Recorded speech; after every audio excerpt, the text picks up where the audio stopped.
If you've heard anything about this game, it's probably something along these lines. Fire Emblem Engage has the best gameplay in the series in a long time, but the story is lacking. I wholeheartedly agree with the first part of that quote. Engage has, to put it punnily, engaging gameplay. On the story side of things, though it does not match the war epic of Three Houses, I found this lighter, goofy game amusing, filled with bright and memorable characters, and still had effective narrative moments throughout the journey. Coupled with the great animation and smoother graphics, and you have a fun game on several fronts. If you enjoy Fire Emblem for its strategic battles, you're going to have a great time, and I think there are still some fun characters for those willing to look past some initial cliches. Fire Emblem Engage is the 17th mainline entry in the turn-based strategy series developed by Intelligent Systems and published by Nintendo. The developers of Engage stated that they wanted to do a few things differently than the previous entry Three Houses. They wanted to focus on one goal and not include multiple paths, and they also wanted to make the art more vivid and eye-catching. Engage is also, I believe, the first Fire Emblem game to be developed on the Unity engine, although it is still unclear as to why they used this engine. The game released on January 20th, 2023 for the Nintendo Switch, and also has an expansion pass with content releasing over the course of the rest of the year. Nintendo loves their expansion passes now, don't they? Upon release, the game scored decently critically, but not nearly as well as the previous three original entries, closer to what Shadows of Valencia, the Gaiden remake, scored. Lots of 8s, folks. Lots of 8s. The gameplay drew the greatest praise, while quite a few bemoaned the pared-down social interactions as compared to Three Houses. No exact worldwide sales figures have been released. I suspect though that the sales have been good, since Engage just barely outperformed Three Houses in opening week physical sales in Japan. Additionally, the January NPD report had Engage as the 5th best-selling game in the month, behind Call of Duty, Madden, FIFA, and Dead Space Remake, and that's not even counting digital for Engage, because Nintendo doesn't release those numbers while other companies do, so Engage may have been even higher. For those reasons, I think it's safe to say Engage sold pretty well. The journey of Fire Emblem Engage starts with our player character, the divine dragon Alir, waking up after a brief 1,000-year nap in the holy land of Lethos. Unfortunately, Alir is not the only one who has woken up at this time, as the fell dragon Sombron, who terrorized the world 1,000 years ago before being sealed away by the divine dragon Lumera, our mother, has also woken up.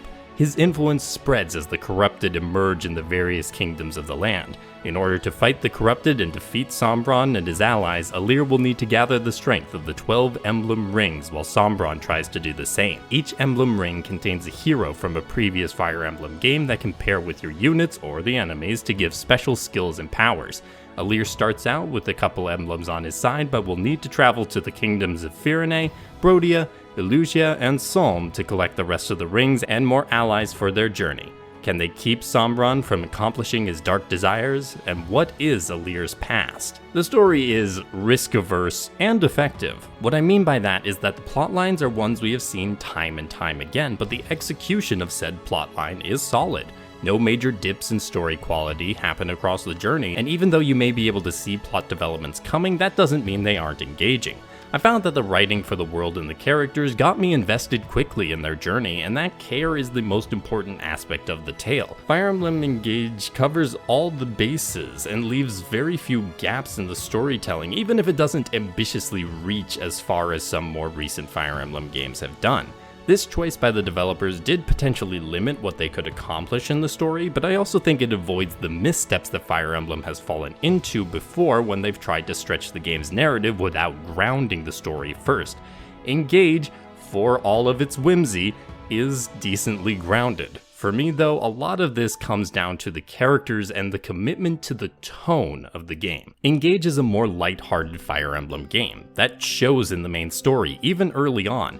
In order for that tone to work, the writers needed to balance it with the more serious moments, and to their credit, I think they managed to do that pretty well. There are very few mood swings within the plot, which can be a common critique of games with more lighthearted tones. The serious moments are serious, and the lighthearted ones fun, and Engage knows where to draw the line. This carries over into the sports, which are on the shorter side and cover a lot of different topics. For the most part, these focus on each character's eccentricities, but I found plenty of supports that did more than just that. Ones that expanded upon characters' backstories, which weren't always lighthearted, or upon how the different kingdoms differed in personality or history. I don't think any supports reached the heights of the best Three Houses supports, which combined incredible world building and character development seamlessly, but I also think they were still good. However, the various characters each had their times to shine in the support conversations, making for a lovable cast that, while goofy and silly most of the time, also had some insightful and serious moments as well to keep things balanced. For those who really enjoyed the romance systems of previous games, you do get to give a special ring to a character as a Lear, but that is the only paired ending that you will get. It is a bit of a disappointment, but I'm okay with them shifting focus back to the gameplay in this entry. Initially, I was worried about how the gameplay would be balanced given all of the tools at your disposal in combat. I am pleased to report that Fire Emblem Engage has outstanding gameplay that stretched me tactically in a way the series hasn't accomplished in many years. I played Engage on hard and found it challenging and rewarding. Fire Emblem Engage brings back the weapon triangle and adds in an advantage for martial arts against magic, daggers, and bows. This would be an unremarkable return without the break system that has been implemented into the game, where if you hit a non-armored unit with your weapon advantage, they cannot follow up in that turn or the next combat. This development massively overhauled how I fought both in the player and enemy turns, as I tried to use breaking enemies to take them down while avoiding being broken on my turn. Heavy weapons also added wrinkles to the strategy, as they do massive amounts of damage and push enemies away, but always go second in any encounter. In addition to the emblem rings, these changes made a huge difference in strategizing. It's amazing how such a little change can impact the mindset of the players. It wouldn't have worked though without strong, purposeful map design. Don't get me wrong, not all the maps are perfect or even great, but they did an overall good job with design, enemy variety, and not overwhelming maps with gimmicks. Sure, I wish there weren't so many reinforcements on later maps, but Engage made me think more tactically and precisely both in and out of battle than I have in years. The biggest addition for Engage though is the emblem rings. There are 12 emblem rings, not counting the DLC bracelets, each one associated with a previous series lord from Marth to Byleth. When merely equipped, these emblem rings offer stat boosts and some additional basic abilities, but when you engage with the ring, things get bigger and better. The engaged rings usually have some passive bonuses and at least one powerful one-time use ability. For instance, a unit with Ike has the passive skill Lagu's Friend, which halves incoming damage while also setting a void to 0. Very good for tanking, although you're not going to be dodging any attacks. Then you have Great Aether, an attack that you can set up on one turn to draw enemies in and unleash the next turn to do significant damage to all surrounding enemies. That's not even counting the skills you learn as you increase your bond level with each of the emblems, which give even more stat buffs, special skills, or even special weapons. After the 3 turns of engaged mode pass, you'll need to build the gauge back up before you can do it again, although there are tiles that help restore it if you look around the map. Just another thing to keep track of during the battles. In short, the emblem rings are incredibly powerful, and proper utilization of them is important on normal, necessary on hard, and essential on maddening. Some are better and more useful than others, but I still think they all have their perks, especially when compared to the alternative of not using them. While they are powerful, as I said before, the game is better balanced than I ever expected, so the rings feel amazing to use without trivializing the gameplay. These enemies are up to the challenge, and you'll have to pull out all the stops to take down some of them. The emblems themselves have some short interactions with the cast with the bond conversations unlocked by increasing their bond level. These are usually just one line each, but it is a nice feature that gives some personality to the emblems along with reinforcing the Engage cast. Also, seeing serious characters like Ike react to the antics of Engage's cast is legitimately hilarious. The bigger interaction though comes with the emblem paralogs, where you take on the emblem in battle on a map from their original game with a musical medley from their games as well. Be careful though, for some reason, despite these supposedly being friendly bouts, the units who die in these maps die permanently, if you're playing Classic like me. Casual, it's still the same. I also am curious why they would pick certain maps for these, but they were a nice burst of nostalgia coupled with a strong challenge, and the emblems also talk about why these particular stages are important to them, and that's a nice way to get some backstory if you don't know them already, or just a fun reminder of the adventure that you went on before if you have played their games. The rewards from completing them is a bond that can go all the way up to level 20, and the abilities you gain from that are incredible. I wanted to complete all the paralogs for the obvious gameplay and nostalgia related reasons, and also so I could get more of Engage's gameplay. It's just that addicting. After having not played the game for a little while, I miss working with my team to figure out the best way to tackle each group of enemies, and the more chances I had to do that, the better in my opinion. Unit progression is similar to games past, with promotions and class changes done by Master Seals and Second Seals, which gives you some chances for experimentation, but not as much as Three Houses had. Skills are also a little more limited, with inheriting skills happening through SP collected while battling with an emblem and then used to choose 2 skills from your bonded emblems to put on a unit. You have to carefully consider which skills would be best suited for your units, and then just have everyone bond with Sigurd so they can get Cantor. Since weapons do not break in this game as well, the forge gains greater importance in upgrading your weapons. Using materials and money, which is a precious resource in Engage, use it wisely. You can forge your weapons to stronger levels, and you can also engrave one weapon each with an emblem engraving. These engravings offer significant changes to weapons, such as upping their crit or avoid rates, or increasing power at the cost of increased weight as well. Just another way to give your team an edge in combat. All of these happen in the Somniel, your base in between battles, where there is a lot to do. In fact, there is too much to do. Most of these things didn't receive a lot of attention from me after a couple tries, but it is still all there for those who want to check it out. Here is a quick list of what you can do in the Somniel.